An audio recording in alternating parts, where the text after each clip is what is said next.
اعوذ باللہ من الشیطان الرجیم بسم اللہ الرحمن الرحیم۔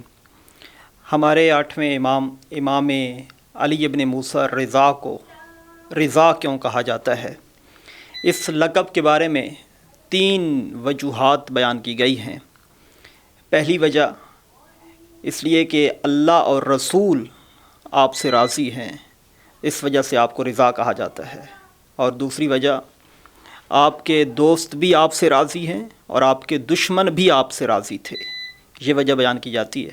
اور تیسری وجہ کہ مامون آپ سے راضی تھا، لیکن یہ تیسری وجہ باطل ہے، اس لیے کہ امام جواد علیہ السلام سے جب پوچھا گیا کہ آپ کے والد بزرگوار کو رضا کیوں کہا جاتا ہے، تو فرمایا اس لیے کہ اللہ اور اس کے رسول آپ سے راضی تھے۔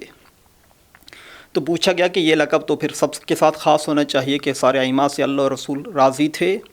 تو پھر امام علیہ السلام نے فرمایا کہ یہ خاصہ فقط میرے والد بزرگوار کا تھا کہ آپ سے دوست بھی راضی تھے اور آپ سے دشمن بھی راضی تھے، اس وجہ سے آپ کو رضا کہا جاتا ہے۔